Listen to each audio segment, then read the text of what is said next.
Muito obrigado, Deus abençoe, seja bem-vindo nessa noite ao prédio do Projeto Betel e que aqui de fato seja hoje casa de Deus, porque nós estamos reunidos aqui muito mais do que 2 ou 3 em nome dele. Pode se sentar.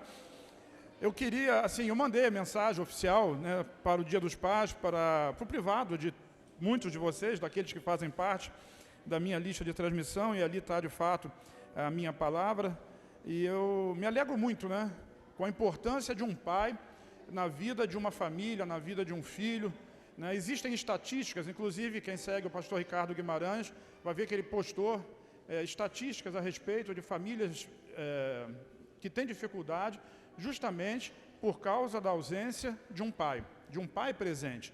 Então, eu me solidarizo agora com todos os pais, e a minha oração é para que Deus se agrade de cada um de nós e que nós possamos, de fato, exercer o papel sacerdotal de pais na vida dos nossos filhos e também na liderança das nossas famílias, porque essa é a vontade de Deus. Eu tive um fim de semana muito agradável, né? Os meus filhos me levaram para passear no sábado, umas coisas não deram muito certas, outras deram muito mais certas, mas foi tudo uma bênção. E nós nos alegramos juntos. De manhã eu vim vestido do presente do Tiago, né? Fui lá na 44, no culto da manhã, vestido do Tiago, e agora de noite eu estou aqui vestido do Daniel, né? Olha o presentão que o papai ganhou, né? De manhã tem a foto do presente da manhã, que foi do Tiago, que estava ocupado conversando com o Senhor Jesus em sonhos, né? De manhã, e agora de noite é o presente do Daniel. Esse presente deu muito trabalho, irmão, porque ele foi comprar, nós fomos a gente ia para o alfaiate, no sábado de manhã. Daniel tinha marcado para fazer uma camisa sob medida para mim, nós fomos os 3 lá e o cara simplesmente não apareceu. Não deu notícia, não atendia telefone. Tem gente que tem muito dinheiro, é muito mau profissional, não seja assim, né? Mesmo que tenha muito dinheiro, seja um bom profissional e cumpra com as suas obrigações e com a palavra que você deu. Mas isso nos possibilitou outras coisas. Então, enquanto o Tiago pagava na fila interminável o presente dele para mim, o Daniel rodou o plaza inteiro, comprou essa camisa e o vendedor disse para ele assim: número 4 dá em você. Mas o Daniel agora só come alface, né? Dá nele, não dava em mim, né? E eu saí do culto de manhã, nós fomos lá, eu e ele, para o plaza, para tentar trocar a camisa, e o plaza só abria 1h da tarde. Só que a gente tinha um almoço, né, em casa. E foi aquela luta, né? Eu dando volta em volta do quarteirão do plaza, porque eu não vou pagar estacionamento, para trocar uma camisa, né? E estava fechado. Aí eu parei o carro ali do lado da loja, fiquei esperando. Mas Deus é bom, né? O vendedor olhou pelo buraquinho da janela e conheceu o Daniel. Todo mundo conhece o Daniel, né? Houve alguma coisa? Você quer trocar? Eu quero, mas eu soube que suave. Não, vem cá, entra aqui na frente. Né? Eu estou aqui vestido do Daniel hoje.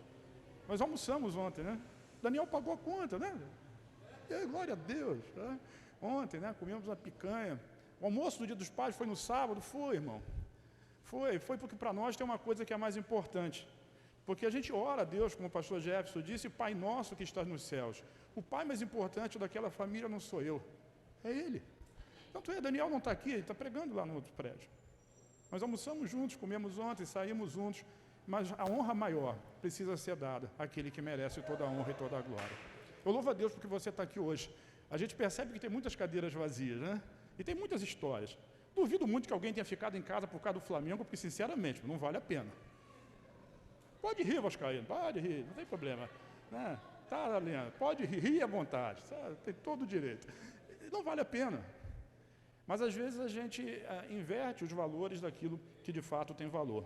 Eu convivi numa família que meu pai não era crente, e ele se converteu quando eu tinha lá os 14 anos de idade, 13 ou 14 anos de idade, e minha mãe nunca deixou de estar presente num culto para agradar ou para fazer a vontade do meu pai. Não é agradando na alma que a gente ganha ninguém para Jesus, que a gente ganha família. É mostrando a fidelidade que nós temos a quem merece fidelidade e honra. E um dia a pessoa vai entender que honra merece quem tem honra. E toda a honra e toda a glória seja dada ao nome dele. Quem quer comigo, dê um forte aplauso a Jesus nessa noite. Feliz Dia dos Pais a todos vocês. Meu tempo é curto, né? Mas assim, é uma outra coisa que eu percebi, eu disse isso lá de manhã, que 95% das pessoas que dizem Feliz Dia dos Pais para mim são casadas, são pais, ou pai ou mãe. E os jovens não têm essa mesma visão. Não têm essa visão porque não entendem disso. Não sabem o valor de ser pai. E por isso não valorizam tanto os seus pais. Sabe, o único mandamento da Bíblia, que eu gosto de repetir, porque tem uma promessa, é aquele que diz assim: honre seu pai e sua mãe, para que te prolongue os dias na terra que o Senhor teu Deus te dá. Então a honra aos pais, ela só não pode estar acima e não deve estar acima da honra a Deus, mas abaixo dessa, honre os seus pais. E Deus nunca vai exigir que você desonre o pai, porque Ele mesmo escreveu lá o que Ele gostaria que acontecesse na sua vida. Deus quer o seu bem. E esse princípio da honra familiar, da honra aos pais é muito importante. Até porque nós somos uma grande família. Às vezes a gente não quer entender essa verdade, mas Deus não tem netos. Deus só tem filhos. E não existe dois pais, nem Jesus é pai. A Bíblia chama ele de primogênito de muitos irmãos. O primeiro a ressuscitar, e nós seremos como ele, mas pai só tem um. E todos nós somos uma grande família de muitos irmãos. E a gente precisa aprender a desenvolver essa verdade e conviver dessa forma. Quem está comigo diz amém? Então eu quero falar nessa noite, e a palavra que eu já liberei está aí nos grupos, e preguei de manhã sobre isso. Hoje numa versão, agora à noite, espero numa versão mais curta. Espero, tá? Espero. Não vou aqui fazer uma promessa, porque promessa é dívida, né?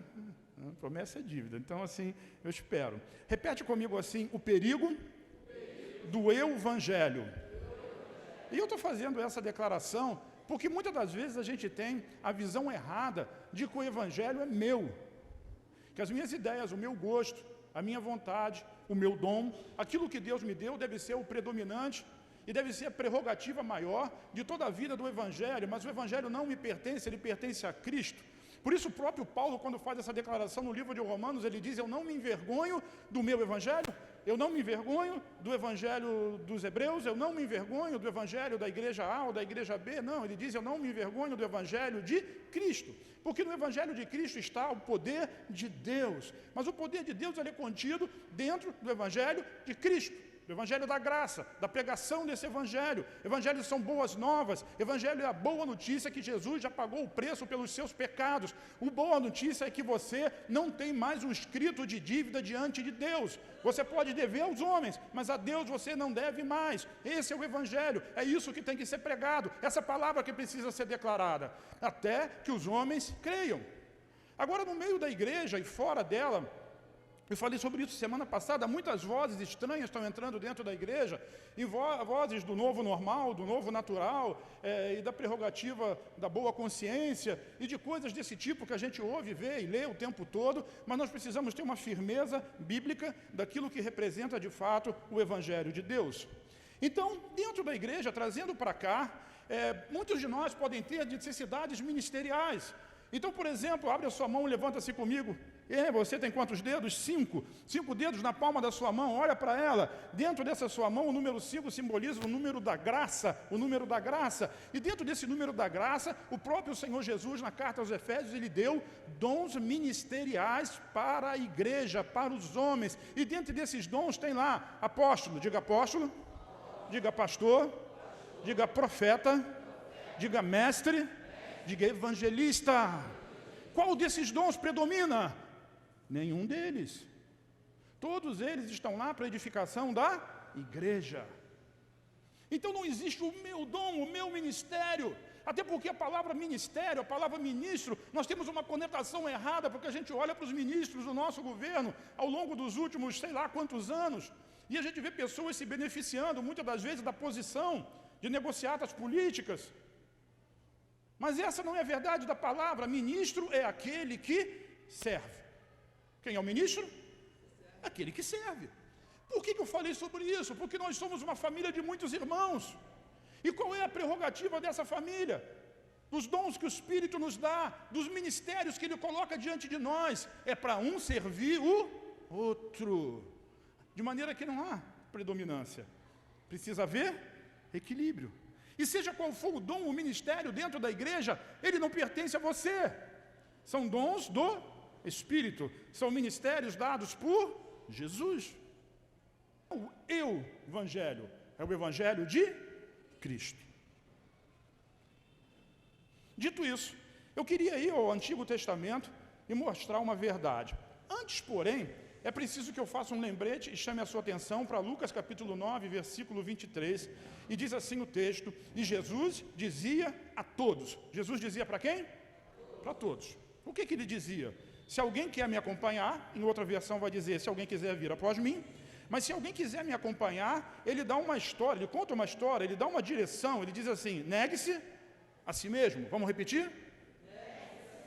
Negue-se a si mesmo. Essa é a função do Evangelho. Você quer seguir Jesus? Negue-se a si mesmo. A prerrogativa do Evangelho é sempre morrendo que se vive, é dando que se recebe. É caminhando uma segunda milha que você é abençoado. Se alguém lhe ofende, você não aceita a ofensa. Se alguém bate na face, eu já expliquei isso, não é necessariamente bater no seu rosto, mas se alguém desafia você a alguma coisa, você não retruca. Olha para mim, você não retruca, você tem uma outra identidade. Você agora é uma nova criatura em Cristo Jesus. Então Jesus dizia que havia após mim, amém, negue-se a si mesmo. Não é o Evangelho da sua forma, não é o Evangelho do jeito que você quer, mas o Evangelho do jeito que tem que ser. Então tome diariamente, ou seja, cada dia a sua cruz e siga-me. E venha atrás de mim. Aqui tem uma outra verdade que eu vou falar um pouco mais essa noite. Não é Jesus que segue você, é você que segue Ele. Josué capítulo 5, versículo 13 e 14 diz assim: estando Josué perto de Jericó, quem conhece essa história sabe que a grande batalha da vida de Josué foi a derrota da cidade de Jericó, aonde aquela muralha caiu inteira e todos os habitantes daquela cidade foram mortos pelo povo de Israel. E Deus deu uma estratégia muito louca, andar em volta da cidade com a arca, gritar, tocar chofar para a muralha cair, coisas muito estranhas para uma mente natural. Mas enquanto Josué estava já perto da cidade, ele olhou para cima e viu um homem de pé. O que ele viu?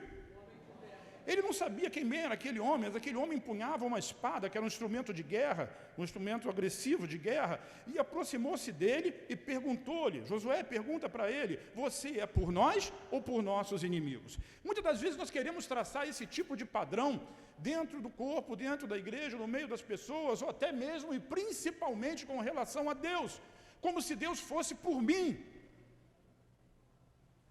E usamos às vezes a Bíblia para dizer, se Deus é por nós, quem será contra nós? Mas o Deus por nós, ali do livro de Romanos, está falando de pessoas que foram restauradas e redimidas pelo sangue do Senhor Jesus. Não há condenação para aqueles que estão em Cristo Jesus. E mais tarde ele vai dizer, se o Espírito Santo habita em você, ele vivificará seu corpo mortal.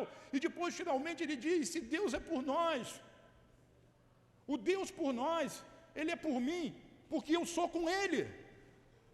E Josué perguntava, você é dos meus ou é contra mim? E agora ele vai entender que aquele ali não era uma pessoa qualquer, nem era um anjo qualquer, o comandante do exército de Deus. Alguns acham que é o próprio Jesus, pode ser Miguel, o arcanjo. E ele diz, eu não sou nem por você, nem por seus inimigos. O que ele está dizendo, Deus não tem lados, Deus tem o lado dele, do estabelecimento da justiça dele, do estabelecimento daquilo que ele quer que aconteça dentro da história. E isso é muito maior do que a cabeça, a mentalidade de qualquer um de nós é capaz de pensar. E Josué aí vai entender isso, eu não sou nenhuma coisa nem outra, diz o versículo 14, eu venho na qualidade de comandante do exército do Senhor. Sabe, não é o anjo, o comandante do exército que vai seguir Josué, é Josué que vai seguir ele. Mas se ele não é contra Jericó, por que Jericó foi destruída? Todo mundo na cidade de Jericó morreu? Alguém diz amém para isso ou não? Não, porque teve uma família que não morreu. Porque aquela família de Raabe, ela entendeu que ali não era uma questão de uma nação contra outra, de um povo contra outro. Era uma questão de Deus estabelecer um juízo no tempo da lei para um povo que era terrivelmente idólatra e que tinha muitas complicações e que não cria, sobretudo, no poder de Deus e na transformação. Mas uma pessoa creu, diga Raabe. Deus entrou na casa daquela pessoa. Na vida dos espias que foram lá, você conhece a história, não vou aqui ficar dando detalhes. E os espias desceram por uma corda quando ela escondeu. E aquela corda vermelha que se chama, em hebraico, tikvá, esperança. O hino de Israel é assim, tikvá, ainda há esperança. Eles desceram por ali. E aquela corda vermelha, aquele cordão escarlate, foi o sinal de que naquela casa não pesaria a ira de Deus. Deus é por quem? Deus é por aqueles que acreditam nele. A obrigação de Deus é com a palavra dele. E se eu tenho uma promessa, eu posso ir a ele, baseado na promessa. Mas não na minha vontade, no meu desejo, no meu interesse, nem no evangelho que eu quero pregar. Quem está entendendo diz amém. Glória a Deus, isso é uma igreja muito inteligente. E eu queria exemplificar isso, falando a respeito de um texto em especial, de Lucas capítulo 5, quando Jesus, ele toma algumas atitudes, até mesmo aparentemente arbitrárias. Toma decisões, dá direções, fala coisas. E esse texto diz respeito a um dia em que ele resolveu entrar no barco de uma pessoa. Essa pessoa era Pedro. Como é o nome dela? Pedro. E nós vamos ler esse texto, eu queria passear um pouquinho com ele, dar um passeio junto com você nessa palavra. Antes, porém, eu quero lhe dizer que quando a Bíblia fala, por exemplo, em barco, em arca, navio, ele está falando muitas das vezes da vida da pessoa, das escolhas que ela faz, do caminho que ela vai levar. Então, quando Jesus entra num barco, entra na vida de uma pessoa, entra num barquinho, ou faz alguma coisa dessa, simboliza que ele está entrando na própria vida da pessoa. Você me entendeu? Diz amém? Então, partindo desse princípio, vamos continuar. Repete comigo assim, ele, quem é ele? De Jesus. Ele escolhe o barco que quer entrar. Eu quero dizer com isso, porque ele estava andando ali no beiro do mar da Galileia e tinha uma multidão atrás dele, e ele viu o barco e entrou num barco. Ele escolheu o barco, ninguém convidou ele para entrar no barco. E o que eu quero dizer com isso é que se Jesus entrou no seu barco, você é um escolhido. Eu vou repetir, porque acho que você não entendeu. Se Jesus entrou no seu barco, é porque você é um escolhido. Ele escolheu você. Diga, ele me escolheu.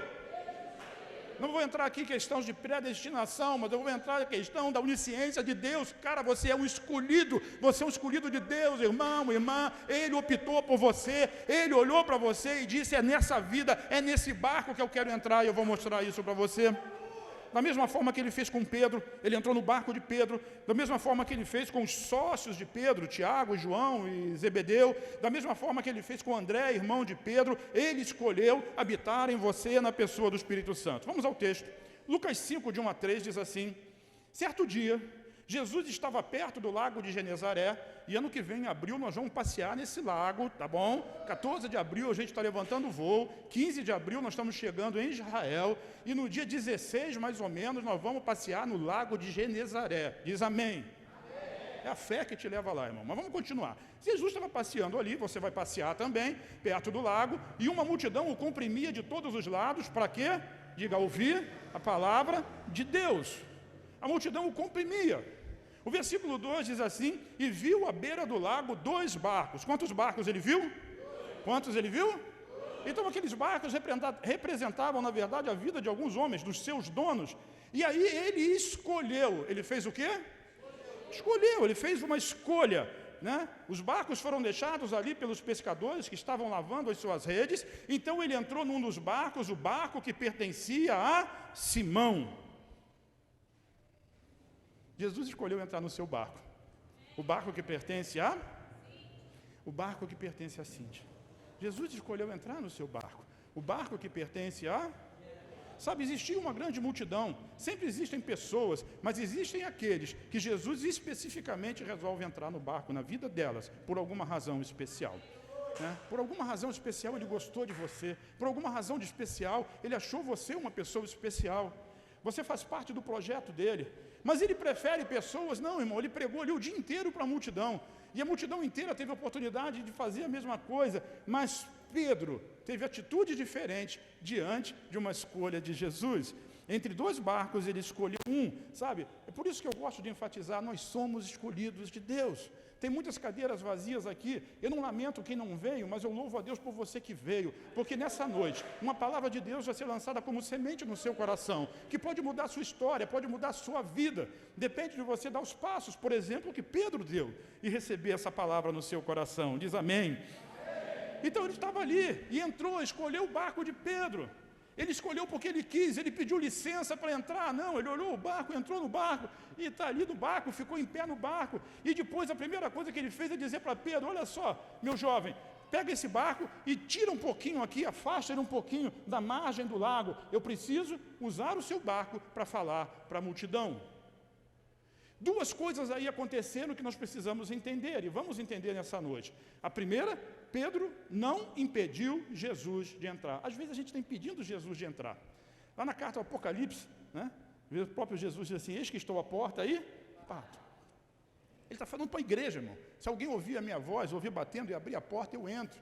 E às vezes nós estamos tão fechados nos nossos pensamentos, naquilo que nós acreditamos, nas nossas queixas e nos nossos argumentos, naquilo que nós não achamos certo ou não concordamos, que não estamos ouvindo a voz de Jesus batendo do lado de fora. Então ele escolheu o barco de Pedro. E depois ele deu uma segunda ordem, ele disse assim, afasta um pouco esse barco para lá, porque eu vou falar para a multidão. E a partir do barco ele ensinava o povo. De manhã eu falei para líderes, estou falando para vocês aqui. Se o barco representa a minha vida, alguns de nós são escolhidos para ser líderes de célula, para ser anfitrião de célula, para sermos pessoas importantes, fazendo e exercitando ministérios dentro da igreja, ministérios esses que servem aos outros. Porque essas pessoas são escolhidas por Jesus para entrar na vida. E você vai ver daqui a pouco o que acontece na vida dessas pessoas que aceitam esse desafio. A priori, Jesus estava falando para uma multidão. Essa a voz de comando. Depois de um dia inteiro naquele barco, ensinando a multidão, agora Jesus se dirige especificamente a Pedro e lhe dá uma terceira ordem. O que Jesus fez com a multidão? Com a multidão ele diz assim, muito obrigado, minha gente, porque vocês passaram o dia comigo. Deus abençoe. Que o amor de Deus esteja sobre a vida de vocês. Que a graça que eu mesmo estou liberando abençoe vocês e que o Espírito Santo os conduza para a sua casa. Um beijo para vocês. Podem ir. Vamos embora. Cada um para a sua casa. Acabou o culto. Mas ele vira-se para Pedro. E especificamente para Pedro, ele dá uma direção. Pega esse barco e agora leva ele para onde as águas são mais profundas. A multidão. Pedro, desafio. Olha o que o texto diz. Lucas 5, versículo 4. Tendo acabado de falar, disse a Simão, Simão, vá para onde as águas são mais fundas. Sabe, tem umas direções de Jesus que não são para todas as pessoas. Para a multidão ele pregou. Para Pedro ele diz, agora vá para onde as águas são mais profundas. Por que Pedro recebeu essa palavra? Porque de uma certa forma ele havia conseguido já passar em dois primeiros testes que Jesus fez. Qual foi o primeiro teste de obediência? Jesus entrou no barco de Pedro. Quem tem um carro aqui? Deixa eu ver. Carro, eu tenho um carro. Você tem um carro? Levanta a mão, tem um carro. Eu quero profetizar mais carros aqui, né? Tem um monte de carro aí fora, de quem é? Eu pensei que era tudo nosso, né? Tem um monte de carro aí fora. Tenham mais carros. Em nome de Jesus, prosperem. Aí você chega no seu carro, está lá no mercado, está ali na academia, está no culto, está fazendo qualquer coisa, e quando chega lá, tem um sujeito sentado no banco do motorista, Ronaldo. O que nós fazemos com esse cara? Se ele não tiver uma arma, nós colocamos ele para fora. A questão, Felipe, que quem entrou no barco foi Jesus. Aí Pedro olhou para Jesus, Jesus olhou para Pedro, e o que Pedro fez? Nada. Ele poderia botar Jesus para fora do barco dele? Poderia. Quantas pessoas fazem isso? Eu não faço, a gente nunca admite, mas as nossas escolhas, as nossas decisões, né, fazem o quê?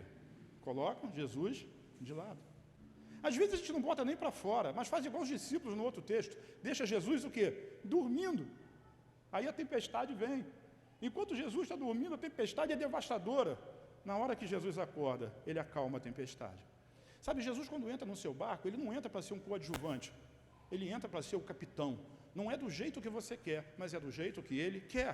Então Pedro, antes de ser desafiado a águas profundas, às vezes nós queremos ministerialmente, queremos uma experiência de vida com Jesus, e essas experiências acontecem quando nós vamos para águas profundas, mas essas águas profundas só vão acontecer na nossa vida quando nós obedecermos as primeiras direções. A primeira foi, Jesus entrou no barco dele, e ele olhou, depois de cansado, o cara trabalhou a noite inteira, mas disse assim, ok, tudo bem, eu vou suportar essa.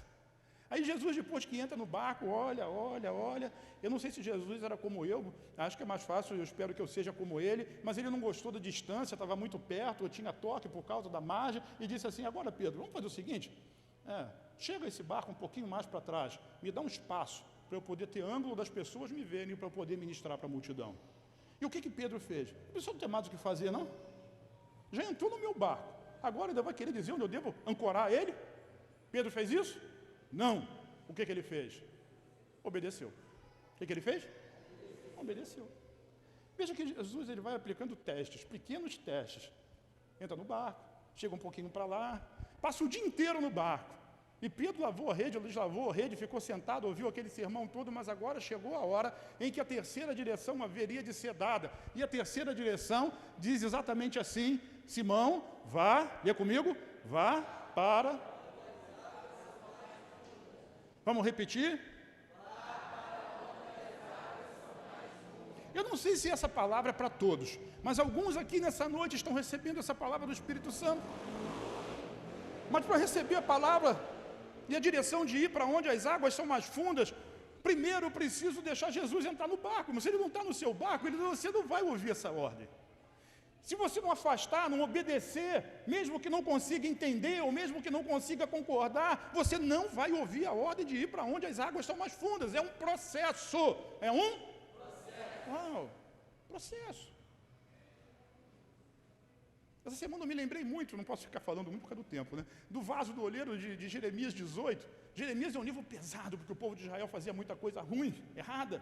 Mas em Jeremias 18, Deus dá uma visão do oleiro e diz para Jeremias, será que eu que fiz o vaso, não posso quebrar esse vaso e fazer um vaso novo? Vai lá na casa do oleiro, desce até lá e vê a obra que ele está fazendo. Assim farei com você, casa de Israel. Sabe, Deus ele quebra o vaso e faz de novo. Ele quebra o vaso e faz de novo. Ele pode quebrar o nosso vaso, mas se eu quebrar esse vaso, eu preciso ir lá, eu preciso me dispor, eu preciso dizer, eu estou aqui, vem e faz. E Pedro obedeceu. O que Pedro fez? Obedeceu. Pela terceira vez, diga terceira vez. Talvez ele tenha pensado, eu acho que Jesus quer dar um rolê no bar da Galileia. E é muito bacana, bonito, né? As montanhas em volta. Quando está anoitecendo, então você vê as luzes ali de Tiberíades. Muito lindo. Mas assim, ele queria dar um rolê. Então Pedro fala, tá bom, ele já ficou no meu barco o dia inteiro mesmo, né? Já me alugou, já fiquei aqui o dia inteiro. Vamos dar uma volta. Mas quando eles começam a dar essa volta e chegam nas águas profundas, acontece a quarta ordem. Diga a quarta. Está escrito ali, ó. Lance as redes para a pesca. Qual é a ordem? Lance as redes para a pesca. Aí começa o confronto. Até então, poderia haver aceitação, concordância, mas agora não. Agora mexeu no conhecimento profissional de Pedro. Agora mexeu no expediente do orgulho de Pedro, porque afinal de contas ele era um pescador profissional, ele entendia tudo dos horários melhores para pescar. Ele não tinha ainda um sonar para ver onde tinha as lajes pesqueiras, mas ele conseguia entender os pontos e os locais da pesca.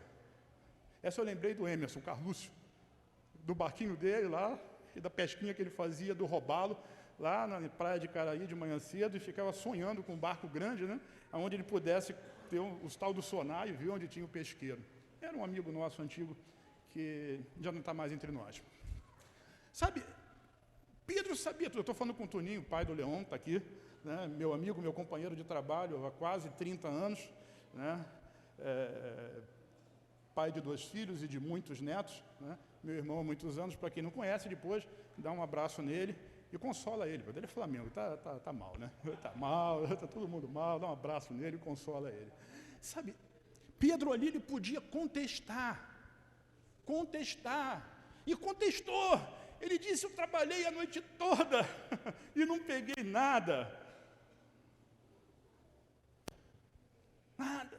Como é que agora você está mandando eu jogar a rede? Eu já deixei você entrar no meu barco. Eu já tirei o barco um pouquinho, já afastei. Já permiti que você falasse através da minha vida, da minha casa.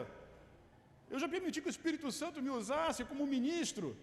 E o ministro, ele é usado, não é aonde ele quer ser usado, mas aonde ele precisa ser usado. Meu Pai, não é o evangelho, não é o evangelho do palco. E sereis minhas testemunhas, primeiro em Judéia, depois, primeiro em Jerusalém, depois na Judéia, em Samaria. Eles nunca queriam ir em Samaria, mas Filipe foi em Samaria. Ele evangelizou o eunuco. Milagres extraordinários aconteceram e até os confins da terra. Os ministros não trabalham onde eles querem, mas aonde o Senhor quer. Diz amém, irmão. Pedro obedeceu? Obedeceu. Ele disse assim, sob a tua palavra lançarei as redes. Vamos ver o texto? Repete comigo assim, o milagre da obediência. Observe bem a primeira frase do versículo 6. Lucas 5, 6 a 9, diz assim, quando o fizeram. Fizeram o quê?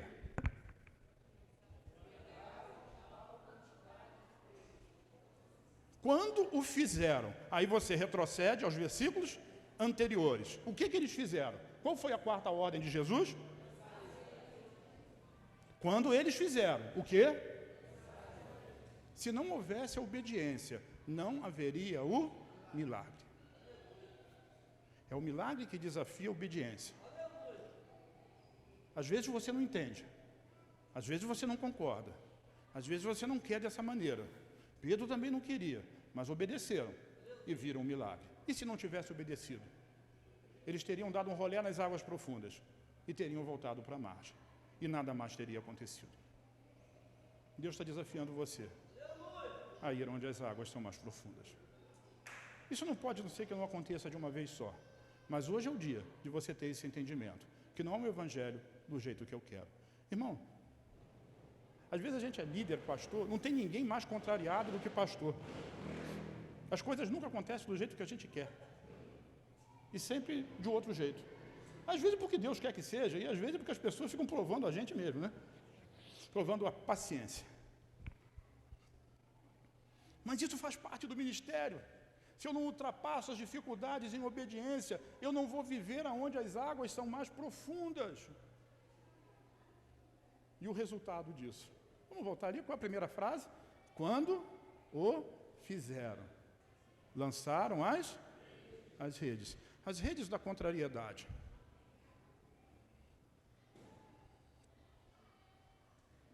Volta no versículo anterior, Vitinho, por favor. Olha só o que Pedro diz. Mestre, esforçamo-nos a noite inteira e não pegamos nada. Vamos repetir?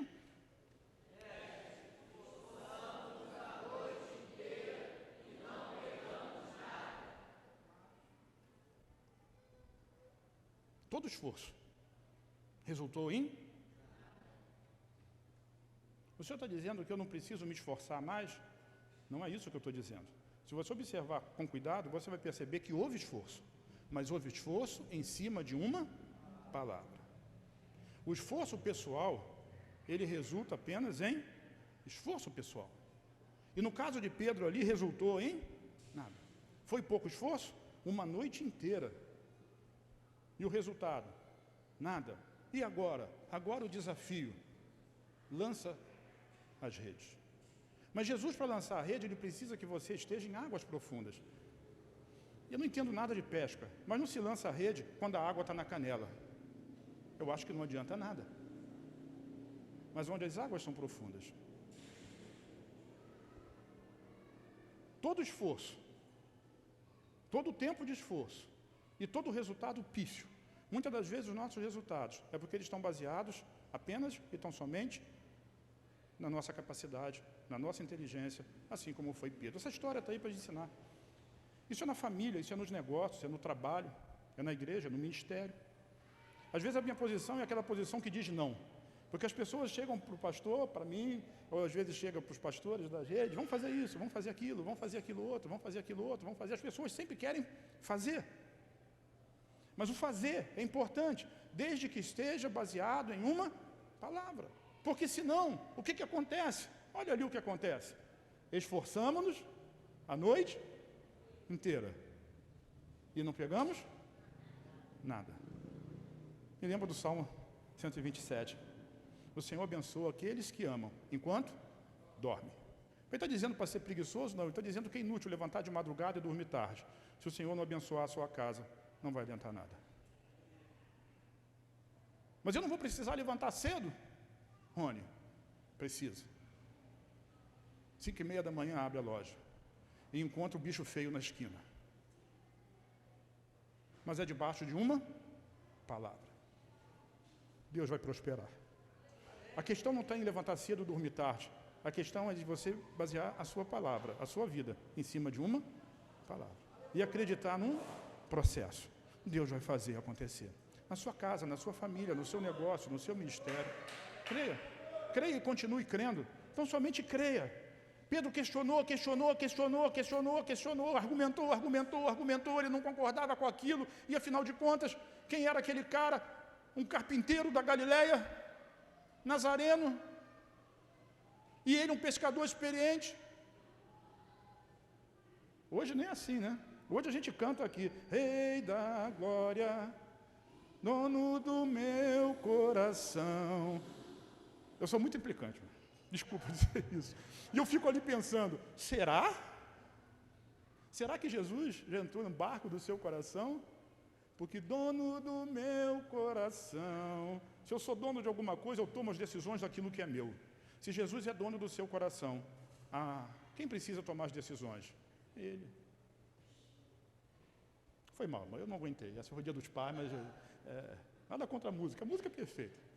O problema é que às vezes a gente cansa sem pensar no que está fazendo. Deixa Jesus entrar no seu barco, irmão. Sabe, hoje nós estamos falando com o Rei da Glória. Pedro olhou ali e viu assim, quem é esse cara? O filho de um carpinteiro. E quem entende disso? Nada.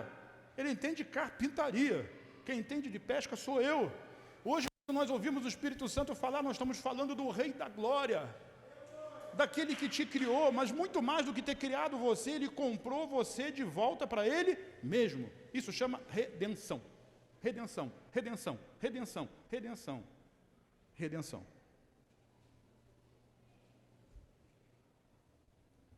Uau! Ok, vamos voltar agora para o seja. Então, quando fizeram, cabra bom, hein? Pegaram tal quantidade de peixes que as redes começaram a rasgar-se. Duas verdades aí. O milagre só aconteceu quando eles fizeram o quê? Lançaram as redes. Quando nós trazemos isso para as nossas palavras, o milagre só aconteceu quando eles obedeceram. Pedro entendeu? Não. Pedro concordou? Não. Mas Pedro estava sendo ensinado que ali não era o evangelho segundo Pedro, mas era o evangelho segundo Jesus. O evangelho de Jesus é assim. Ele contraria, muitas das vezes, aquilo que a gente entende como racional. Coisas que não têm explicação. Por isso chama a palavra de loucura, coisas loucas que confundem as sábias. Então as redes começaram a se rasgar. E aí começou o quê? O trabalho. Rede no mar.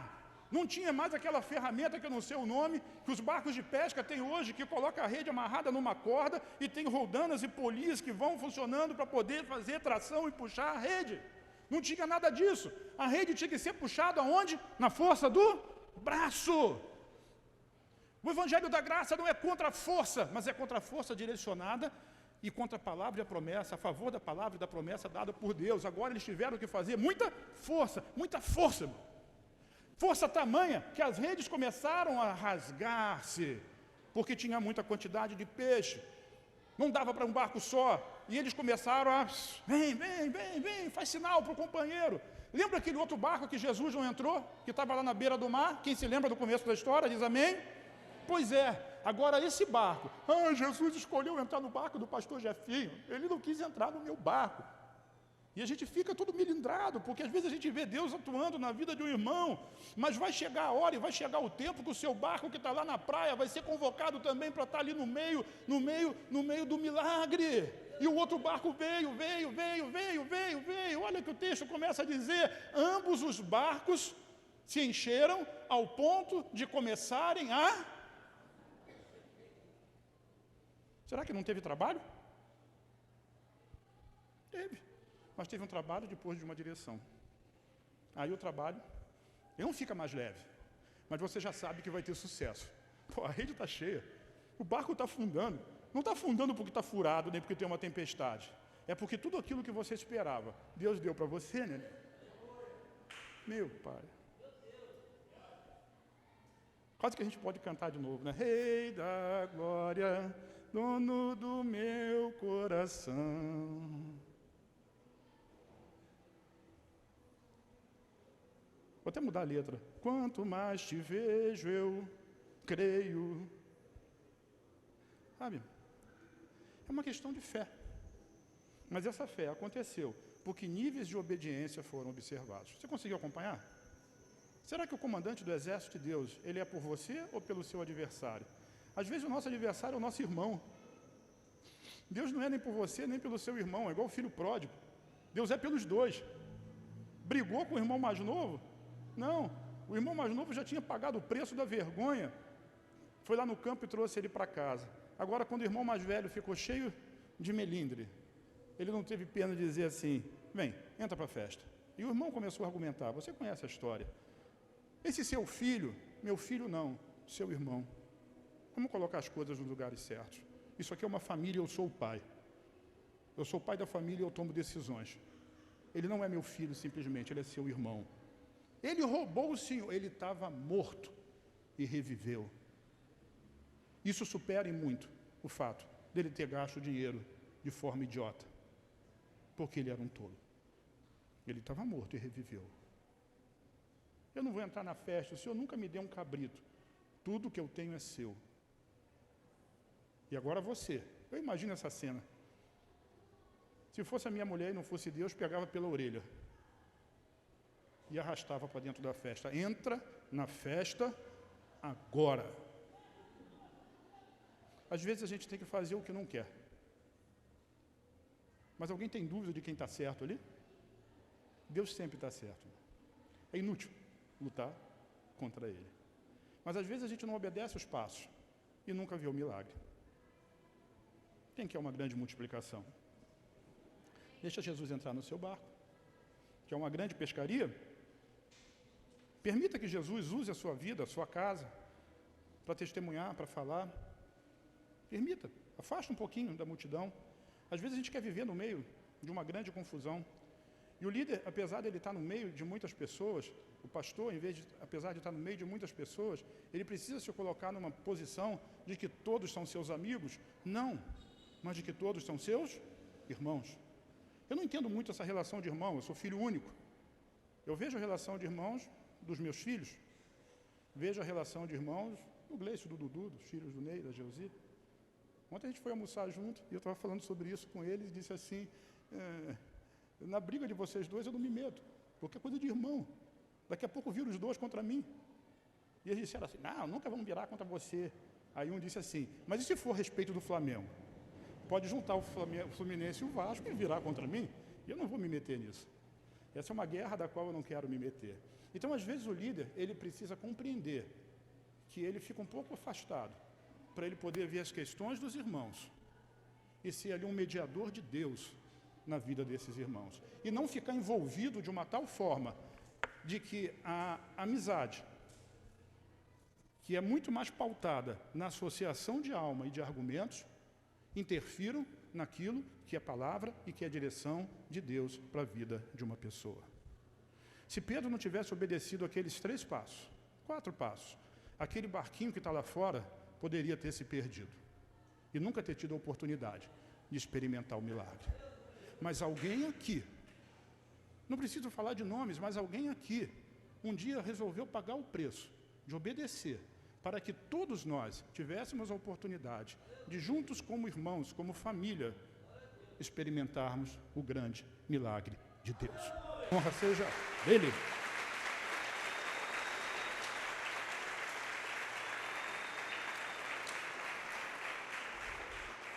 O que aconteceu com aqueles caras? Eles ficaram perplexos, a ponto de Pedro dizer assim: sai de perto de mim, porque eu sou pecador. Ele reconheceu o erro dele, a falha dele não confiar totalmente, em argumentar. E essa falha foi resultante do medo. Ele ficou com medo.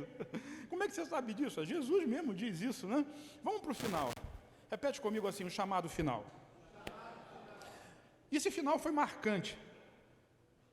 Justamente porque Jesus começa dizendo isso para Pedro não ter medo. Olha só, Lucas capítulo 5, versículos 10 e 11 diz assim: então eles ficaram perplexos, né? E o versículo 10 continua: como também, além de Pedro, Tiago, João, os filhos de Zebedeu, sócios de Simão. Então Jesus disse a Simão, o que Jesus disse para Simão? Não tenha medo. Você quer que eu me retire? Está com medo porque você viu algo extraordinário, uma pesca extraordinária? Não tenha medo. De agora em diante, diga a partir de agora. Olha só, agora que a coisa fica estreita, né? A partir de agora, você não será mais pescador de peixes. Você será pescador de homens. Pedro era um vacilão, né? A gente sabe disso, a Bíblia não esconde isso. Pedro vacilava muito.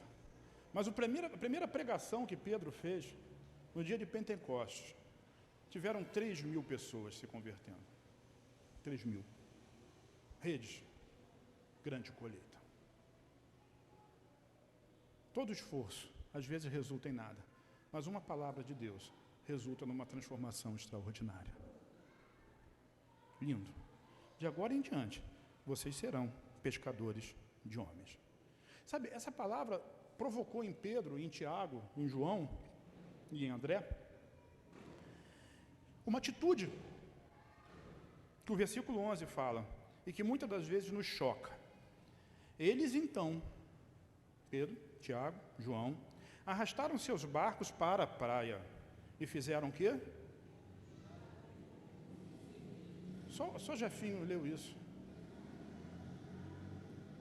A palavra de Jesus começa dizendo para Pedro assim: Pedro, não tenha. E agora você vai entender por que o medo confrontador. Porque eles arrastaram os barcos para a praia. O que tinha dentro dos barcos? Muito recurso, muito dinheiro, muito peixe. Mas eles fizeram o quê? Porque a partir de agora, eles seriam pescadores de homens. Eu sei que essa palavra não é para todos. E nem estou dizendo que você vai deixar o seu trabalho, o seu emprego, a sua empresa. Deus conduz essas coisas, sabe? E assim como como Jesus falou especificamente para Pedro, ele dá essas direções diretamente para muitas pessoas. Para mim, ele já deu muitas dessas direções. Um dia ele falou para mim: abre uma empresa. Eu abri uma empresa e vivia bem, né? Dentro das condições possíveis. E um dia ele disse: agora você larga essa empresa. Mas eu vou fazer o quê? Aí ele me deu um concurso público. Eu não sei se algum dia ele vai dizer: agora larga isso, porque eu vou sustentar você de uma maneira. Eu não sei, sinceramente eu não sei. Mas o que eu quero dizer é que eu preciso estar disposto a obedecer, mesmo que eu não entenda. O que eu posso lhe dizer é que já passei por momentos bons, momentos difíceis, mas nunca fiquei desamparado. Nunca. Em momento nenhum. Sempre. Porque quem cuida disso é Jesus. Se Ele chama, Ele cuida, Ele provê, Ele sustenta. Mas essas coisas nós só experimentamos na nossa vida a partir do momento que a gente permite que Jesus entre com o barco na nossa vida, entre no barco da nossa vida, né? Que a gente afaste um pouquinho, às vezes, não é abandonar as pessoas, mas entenda que você agora tem um chamado, você agora é uma nova criação. A palavra que sai da sua boca é a palavra de Deus, é a palavra do Espírito, é essa fonte que está dentro de você e que jorra para a vida eterna. E a partir desse momento você precisa compreender quem é você e qual é a sua identidade. Você é um agente de milagres, você é um abençoado, você é um abençoador. Deus quer mudar a situação no local onde você vive, a sua família. Mas meu pai é isso, meu filho é aquilo, não importa, você não conhece Jesus. E se não conhece, precisa conhecê-lo melhor. Ele é o restaurador, é aquele que pega o vaso e faz de novo. Ele pode fazer isso com qualquer pessoa. Basta que deixe ele entrar. Eis que estou à porta aí, bato. Para terminar. Esse texto eu gostava muito de usar quando eu ministrava Peniel no encontro. João capítulo 15, versículo 16, diz assim: não me escolhestes vós a mim. Repete comigo. Às vezes a gente gosta de dizer, eu vim a Cristo. Não, Cristo atraiu você. Nós somos atraídos pelo seu amor. Cristo nos atraiu. Ele nos atraiu, Ele nos escolheu. Você é um escolhido de Deus aqui nessa noite. O Senhor não sabe como eu sou, eu não, e nem quero saber, desculpa. Mas Jesus sabe. E ainda assim, Ele escolheu você. Ele não erra nas escolhas, Ele acerta. Então não foram vocês que me escolheram a mim, mas eu vos escolhi a vós. Cada um de vocês é um escolhido, está no meio de uma multidão. Existem cadeiras vazias, mas hoje Deus trouxe você por alguma razão e por algum motivo. E a minha oração é que o Espírito Santo fale ao seu coração. E eu escolhi vocês, diz o texto ali, e vos nomeei, ou seja, eu lhes dei um novo nome. Como Simão, cana, que vai com o vento. Agora ele é chamado Pedro, pedra, rocha, pedra. Deus escolhe do jeito que você está. E Ele mesmo vai fazer a obra de mudança, de transformação. Você não precisa se preocupar com isso, não. Ele está trabalhando. Apenas seja paciente, sensível. Não desista no meio do caminho. Sabe, quando a gente desiste, volta lá para o começo. Não é bom. E Ele mudou o nosso nome para quê? Para que a gente possa ir dar fruto. E esse fruto que nós damos possa permanecer. Que fruto é esse? Às vezes a gente pensa em fruto no sentido de prosperar financeiramente, ou de ser curado de alguma enfermidade, ou de multiplicar uma célula, uma igreja, ganhar pessoas para Jesus. Mas o fruto, quando a Bíblia explica a Bíblia, o fruto está falando de frutos do Espírito, de amor, longanimidade, paz, fé, benignidade, bondade, mansidão. Você vai produzir frutos. É isso que faz parte da sua nova natureza. Se você era uma planta de espinho, agora você é uma árvore frutífera. E a árvore frutífera, a qual representa Jesus, chama-se videira. Eu sou a videira verdadeira, vocês são os ramos. E ele fala isso exatamente no capítulo 15 de João. Aquele que permanece em mim e eu nele, e as minhas palavras permanecem nele, vão pedir o que quiser, e isso lhes será concedido. Fruto. Resultado. Por quê? Porque permanecemos em Cristo. Quando nós somos provados na fé, nós não ouvimos o burburinho da multidão. A multidão, Jesus disse tchau, mas para Pedro ele disse, águas profundas. Quando chega nas águas profundas, a multidão já estava se dispersando. Estava indo cada um comer o seu hambúrguer, comer a sua pipoca, comer o seu churrasquinho depois do culto. E Pedro estava passando na prova. Agora lança as redes. Porque agora, se você obedecer, você vai ver um milagre. Se você entender isso, Deus vai revelar o coração dele para você. Diz amém. Tudo quanto pedirdes ao Pai, Ele vos concederá. Mas tudo isso só acontece porque uma coisa aconteceu primeiro. Um dia, Jesus escolheu entrar no seu barco. E você deixou.